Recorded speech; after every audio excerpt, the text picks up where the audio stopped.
गरज वाटत होती महाराष्ट्रामधल्या विरोधी पक्षांना देखील, दिल्लीतल्या भारतीय जनता पक्षाच्या पक्षश्रेष्ठींना देखील आणि श्रेष्ठीं इतकं श्रेष्ठ अशा भाजप नेत्यांबरोबर कनिष्ठ मध्यम अशा आणि तळागाळातल्या लेखांना यांना सुद्धा भाजपाईंना, वाजपेयी बरोबर भाजपाई पटकन जातं, गरज वाटत होती की कोणीतरी एक जण देवेंद्र फडणवीस यांच्या पुढे उभं राहून बोलेल, सांगेल, प्रश्न विचारेल, उत्तर देईल आणि जाब पण विचारेल आणि जबाब पण देईल, असा एक जवाब देणारा लाजवाब माणूस सगळ्यांना एकनाथ शिंदेमध्ये दिसला होता. सिद्ध केलं, कल्याण डोंबिवलीला सिद्ध केलं, उल्हासनगरला सिद्ध केलं. मधल्या मध्ये ते रवींद्र चव्हाण बिचारे बळी गेले. मी पहिल्यांदा रवींद्र चव्हाणांवर रागवलो होतो, पण नंतर मी म्हटलं की रवींद्र चव्हाण कोण, काय, इज अ पपेट. त्याचा या कळसूत्री बावल्याचा सूत्रधार कोण आहे? देवेंद्रजी आहे. रवींद्र चव्हाण हा रामदास पातेचा बोलका बावला आहे. तो एकनाथ शिंदेविरुद्ध बोलला, एकनाथ शिंदेना त्याने डिवचलं, काय जे केलं ते फडणवीसांना विचारल्याशिवाय, सांगितल्याशिवाय, परवानगी घेतल्याशिवाय बोलायची हिंमतच नाही त्याची. देवेंद्र फडणवीस हुशार आहे. वाईटपणा दुसऱ्याला देऊन स्वतःकडे कसा चांगुलपणा घ्यायचा हे अकलेत वाकबगार आहेत. कौतुक केलंच पाहिजे त्याबद्दल त्यांचं. जे ठिकठिकाणी तुम्हाला दिसतात ना की हे असं झालं, ते तसं झालं, ते कसं झालं हे ज्यांना माहिती आहे ते नामानिराळे राहतात. असं बोलायला नको होतं ते, असं म्हणतात की ते. पण रवींद्र चव्हाण हा मधल्यामध्ये काय म्हणतात बळीचा बकरा ठरला. फडणवीसांनाच पंगा घ्यायचा होता, फडणवीसांनाच खोड काढायची होती, फडणवीसांनाच शिंद्यांना एकदा चेपून बघायचं होतं कितपत चेपला जातो. ते असं डिवचल्यासारखं झालं. तुम्ही तर अजून एकनाथ शिंदेचे फुतकार पाहिलेत, डसणं नाही पाहिलं. ते डसणं पाहिलंय कुणी? उद्धवनी पाहिलंय. शिंदे ज्या वेळेला फुतकार सोडत होते तेव्हापासून त्याचा मागोवा मला इकडून तिकडून चारी बाजूने मिळत होता. ज्या वेळेला ते डसले त्यावेळेला उद्धवचं राज्य गेलं. 10चा आकडा असलेला माणूस आहे हा. नाही त्याच्या नादाला लागायचं, नाही करायचा नाद त्याचा. पण एकनाथजींचा हा आणखीन एक गुण आहे. यारी है ईमान मेरा, यार मेरी जिंदगी, तब तक जब यार जो है वो यार जो तक दुश्मन नहीं बनता तब तक.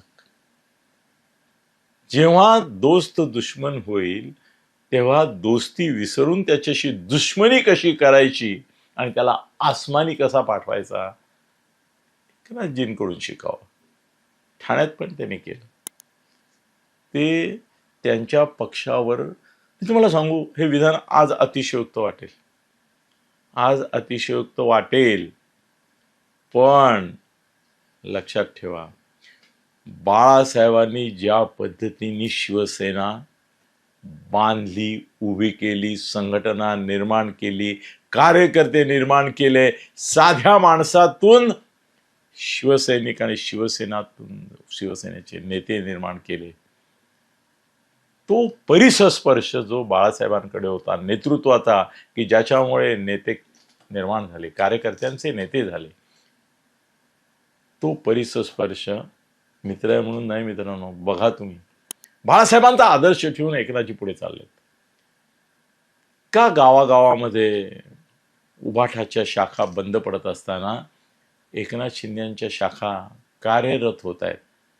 का महाराष्ट्रामध्ये उभाठाला आता उमेदवार शोधायची वेळ येत असताना एकनाथ शिंदेकडे प्रचंड प्रमाणावर लोक येऊन आम्हाला यायचं आहे, आम्ही येतो, आम्ही आलो, असं करतायत? याचं आणखीन एक कारण आहे की महाराष्ट्रामध्ये यशवंतराव चव्हाणांची परंपरा आहे, वसंतदादांची नेतृत्वाची परंपरा आहे, आणि ती सर्व समावेशक, सर्व धर्म समभाव, सर्व जात समभावाच्या पलीकडे जाऊन एक आपुलकी, एक आत्मीयता, एक सलगी देणे, मी काल शब्द वापरला, यशवंतरावांचं, वसंतदादांचं ते वैशिष्ट्य. त्यानंतरच्या मुख्यमंत्र्यांमध्ये हे क्वचित दिसलं. आमच्या शंकररावजींमध्ये तर अजिबातच नव्हतं ते सलगी देणे वगैरे वगैरे. उद्धव देखील हस्तिदंती मनोऱ्यातला माणूस होता. त्या मनोऱ्याच्या खाली उतरून त्याला कधी शिवसैनिकांशी संवाद संपर्क साधताच आला नाही. एकनाथ शिंदे अजूनही शिवसैनिक आहेत. मला परवा एक जण म्हणाला की एकनाथ शिंदे मुख्यमंत्री जरी झाले तरी त्यांचा पिंड प्रवृत्ती, प्रकृती, कार्यशैली, कार्यपद्धती, लोकांमधलं मिसळणं, लोकांशी वागणं, लोकांशी बोलणं, लोकांना जवळ करणं, हे नगरसेवकांनी वॉर्डमध्ये करावं तसं आहे. मुख्यमंत्री असताना तो बोलला होता. मी म्हटलं त्यांचा वॉर्ड हा ठाण्यातला नाहीये, महाराष्ट्र हाच त्यांचा वॉर्ड आहे, आणि त्याचे ते सेवक म्हणजे नगरसेवक आहेत. अशा पद्धतीनेच ते मुख्यमंत्री पदावर आहेत. आज महाराष्ट्रातल्या राजकारण्यांना, सर्व पक्षातल्या राजकारण्यांना काय एकनाथ शिंदेची क्रेज निर्माण होतीये, का होतीये, लक्षात घ्या. उद्धव ठाकरे कधीही नेता नव्हता. उद्धव ठाकरे हा कधी नेता नव्हता. तो स्वतःला सगळ्यांचा बॉसच समजायचा. बाकी सगळे आपले पगारी नोकर आहेत. संजयची काढायचीच ना, जेव्हा रश्मी वहिनी रागवायच्या तेव्हा ते उद्धवला म्हणायच्या ना, त्याच्या समोर म्हणालेल्या आहेत, या पगारी नोकराला किती महत्व द्यायचं याची काही मर्यादा सांभाळा. पगारी बिन पगारी, हर कमारी असे नोकर आहेत माझे सगळे, असं म्हणणारा बॉस म्हणजे उद्धव. देवेंद्रजींची स्टाईल वेगळी आहे. देवेंद्रजी हे ते कसं आहे की उद्धव हा बॉस होता, पण तो सरकारी कार्यालयातला, महसूल खात्यातला कलेक्टर, नाही तर पोलीस कमिशनर, नाही तर म्युन्सिपल कमिशनर, पोलीस कमिशनर पण आहे, म्युन्सिपल कमिशनर वगैरे ज्या प्रकारचे बॉस असते ना, त्या कॅटेगरीतला बॉस होता. आपले देवेंद्रजी कसे आहेत, कॉर्पोरेट बॉस आहेत. कॉर्पोरेट बॉस, अदानी अंबानी ज्या पद्धतीने त्यांचं कॉर्पोरेट साम्राज्य चालवतात त्या पद्धतीने ते राज्य चालवतात. त्यांच्या दृष्टीने हे डायरेक्टर बोर्ड आहे मंत्रिमंडळ म्हणजे. He is the chairman of the director board like Adani Ambani. त्या पद्धतीने ते वागवतात, त्या पद्धतीने वागवतात. त्यामुळे एक कम्युनिकेशन गॅप आहे.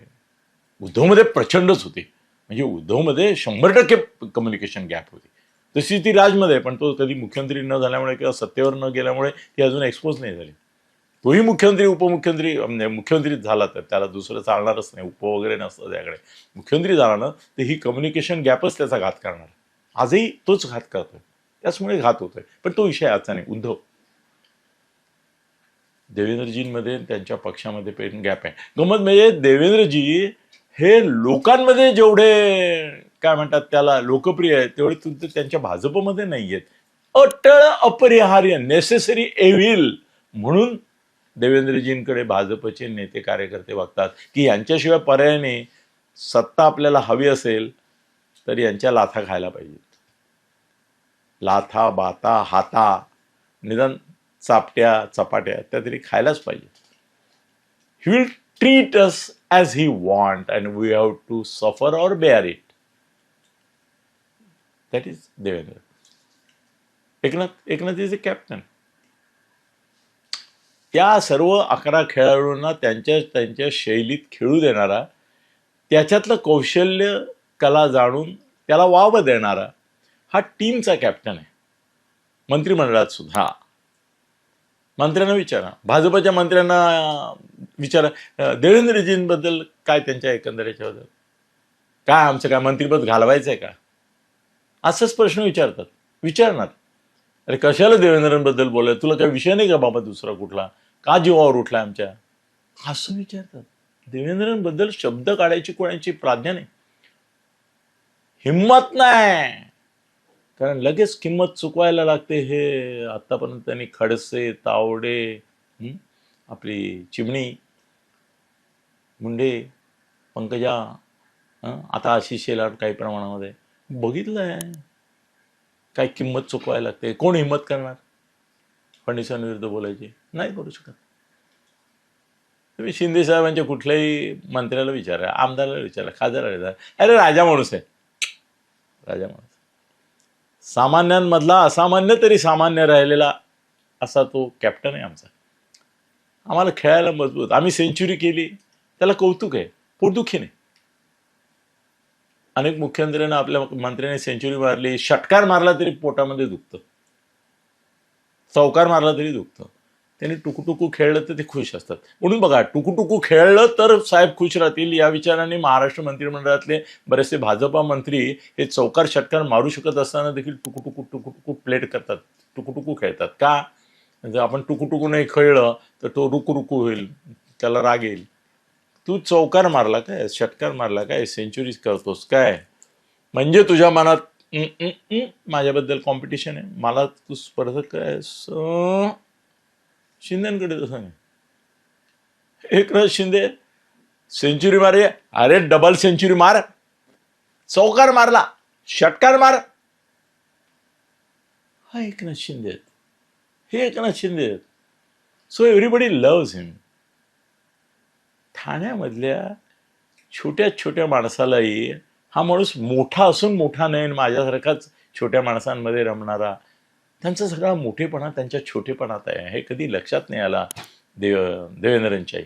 आणि आजही फडणवीसांनी समजा जर राजू पाटीलला ऑफर दिली असती की राजू असं असं करतो, तू भाजप बरोबर ये वगैरे, मला नाही वाटत राजू पाटील गेला असते, नसते गेले.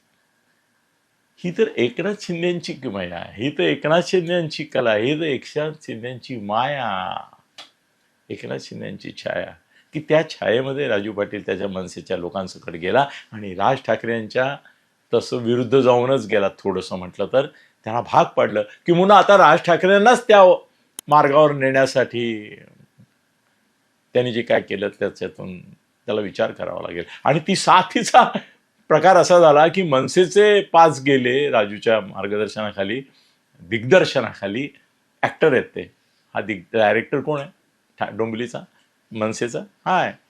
प्रोड्युसर तिकडे बसलाय, त्याला माहितीच नाही डायरेक्टर आणि ऍक्टरनी मिळून काय गेम केला, काय ड्रामा केला, माहितीच नव्हतं त्याला. त्याला नंतरच कळलं. पण उद्धवची 11 जाऊन त्याला सांगून आले ना की साहेब आम्हालाही तिकडे जाण्याची इच्छा आहे, तुम्ही परवानगी दिलीत तर बरं होईल, नाही तर आम्ही तसेच जाऊ, अशी धमकीच देऊन आलेत ते. म्हणून तर ते बाहेर पडल्यावर म्हणाला ना त्यातला की सन्मानाने जर आम्हाला काही विचारलं तर आम्ही विचार करू. मग ती ऑफर भाजपची असो नाही तर एकनाथ शिंदेची असो, पण भाजपपेक्षा त्यांना एकनाथ शिंदेची परवडणार आहे. पण कदाचित उद्धव म्हणेल की एकनाथ शिंदेशी नको, निदान पाहिजे तर 11 जण तुम्हाला जायचं ना जा, नाहीतर मी नको म्हटलं तर तुम्ही नाहीतर असे जाल फुटून. फुटतातच ना, आता फुटतातच आहेत उबाठावर. आत्ता डोंबिवलीत उबाठाचा पाठिंबा पण इनडायरेक्टली असा आलाय की उबाठाचे 4 फुटलेच आहेत. ते का फुटले? ते एकनाथ शिंदेच्यामुळे फुटले, भाजपला नाही फुटता आले. बघा, फडणवीस भाजप त्यांची पॉवर वापरतोय, पण शिंदेकडे जी पॉवर आहे, Shinde is a political magnet.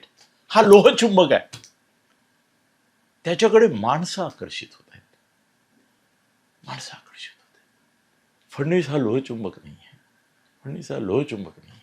He is not a magnet, he is not a magnetic personality की ज्याच्याकडे लोक आकर्षित होतील. लोक प्रभावित होणं आणि आकर्षित होणं याच्यामध्ये वेगळा फरक आहे, तो लक्षात घ्या.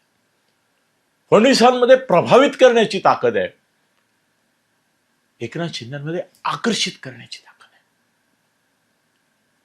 याचं कारण देवेंद्र फडणवीस हे पूर्णपणे संपूर्णपणे एक कंप्लीट मॅन म्हणून स्वतःला डेव्हलप करतायत आणि त्याच्यामध्ये परावलंबन त्यांना नको आहे.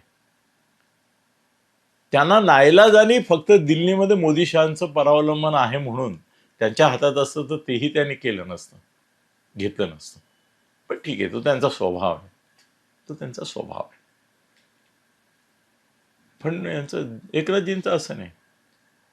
एक तर त्यांची काय म्हणतात प्रशासकीय शैली काय आहे त्याचं जे वर्णन करायचं झालं तर पसायदाने. एकनाथजींचं राष्ट्रगीत काय आहे? पसायदान. जो जे वांछील तो ते लाहो प्राणीजात. आणि फडणवीसांचं काय? मना सज्जना भक्ती पंथेची जावे. पण त्यांच्या भक्तिपंथामध्ये वारकरी संप्रदायासारखं सर्वसमावेशकता नाही ना. त्यांची भक्ती जे करतील त्यांच्या म्हणजे त्यांना जे असं कोण आहे रे तिकडे जीव हुजूर असं म्हणणारे लोक आवडतात. मी आहे इकडे